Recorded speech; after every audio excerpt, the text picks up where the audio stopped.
Assalamualaikum warahmatullahi wabarakatuh. Kami dari kelompok 2 akan mempresentasikan tentang mind map manajemen layanan pelanggan. Sebelumnya perkenalkan kelompok kami, ada Najla, Jordan, dan saya sendiri. Kemudian untuk bab 1, bab 2, dan 3 akan dijelaskan oleh Najla, bab 5, 6, 7 oleh saya sendiri. Kemudian untuk bab 8, 9, 10 akan dijelaskan oleh Jordan.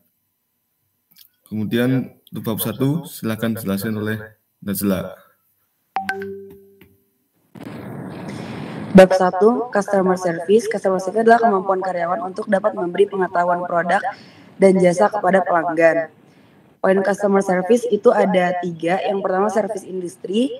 Service industri adalah mengutamakan bisnis dalam penyedia layanan. Yang kedua ada service sektor, yaitu perusahaan yang menyediakan beberapa bentuk pelayanan.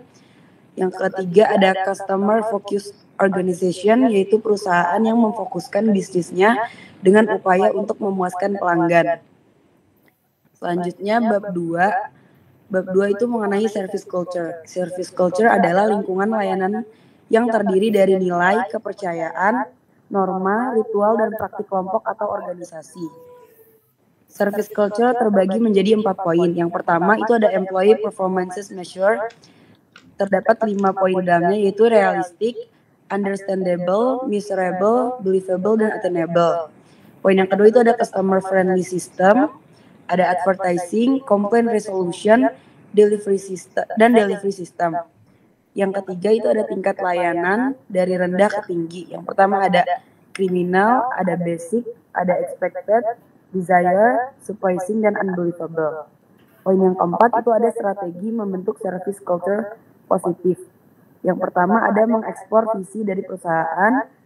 Yang kedua ada berkomitmen dan berperilaku baik.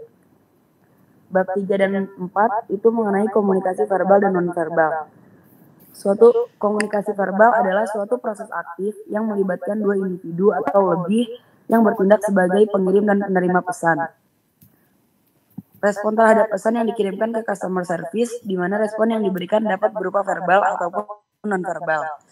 Tipe verbal feedback yaitu tanggapan verbal yang diberikan kepada pengirim yang memungkinkan kedua belah pihak, pengirim dan penerima, mengetahui bahwa pesan telah diterima dengan benar. Selanjutnya itu ada komunikasi nonverbal, yaitu pesan yang disampaikan melalui gerakan, gerak tubuh, posisi tubuh, dan kualitas vokal.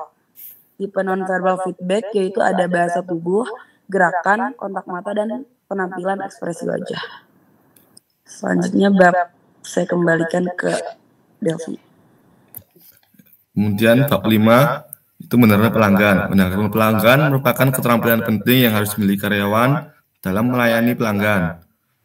Kemudian ada beberapa poin yang harus diperhatikan oleh karyawan, yaitu memberikan perhatian penuh, diam dan sabar, beri respon dengan sopan, konfirmasi pemahaman, jadilah empatik, kemudian jangan terburu-buru memberi solusi. Kemudian bab 6, customer service dan perilaku pelanggan. Customer service bertanggung jawab memberikan layanan yang baik terhadap pelanggan. Kemudian memastikan kepuasan pelanggan. Berikut adalah beberapa contoh dari sifat-sifat pelanggan. Yaitu ada pelanggan yang marah atau hiu, kemudian pelanggan yang bingung atau kerbau, pelanggan yang cerewet atau bebek, kemudian ada pelanggan yang cerdas atau hantu. Kemudian bab 7, peningkatan loyalitas pelanggan. Ada beberapa poin di sini, yaitu customer relationship management, bertanggung jawab terhadap hubungan pelanggan, mengutamakan pelanggan, kemudian ada strategi peningkatan kualitas terhadap pelanggan, kemudian perencanaan kepercayaan pelanggan. Kemudian untuk bab 8, saya kembalikan kepada Jordan. Oke. Selanjutnya pada bab 8 yaitu customer service in the deserved world.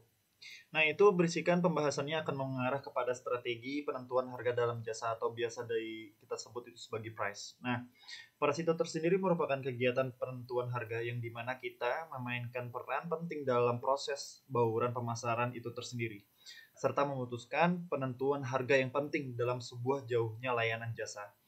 Jadi di sini saya akan menjelaskan ada 3 poin yang sangat penting untuk customer service in a deserved world. Itu yang pertama ada nilai budaya, yang dimana nilai budaya ini sangat berpengaruh dalam penilaian terhadap harga jasa itu tersendiri. Dan yang kedua itu ada quality service pada deserved group. Dan yang ketiga itu ada positive global service. Nah, oke. Selanjutnya pada bab 9, pemanfaatan teknologi informasi dan komunikasi dalam customer service. Di sini menjelaskan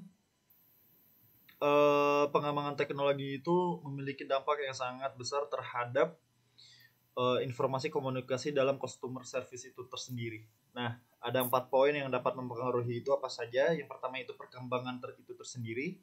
Yang kedua itu adalah peningkatan peran TIK dalam layanan, serta yang ketiga etika pemanfaatan TIK, dan yang keempat call center atau help desk. Selanjutnya pada bab akhir, bab ke-10 yang berjudul Service Breakdown and Recovery. Dalam pembahasan bab 10 kita dapat mengenal bagaimana caranya judul mempromosikan layanan yang dapat mengedukasi atau promotion gitu, memiliki peran komunikasi pemasaran. Itu ada 2 hal di dalam bab 10. Penjelasan yang lebih intinya itu menambah nilai melalui konten komunikasi. Yang kedua itu memfasilitasi keterlibatan pelanggan dalam produk dan jasa. Tapi di sini juga saya akan menjelaskan komponen-komponen penting juga yang bisa dibilang termasuk dalam hal penting pada bab 10 itu tersendiri.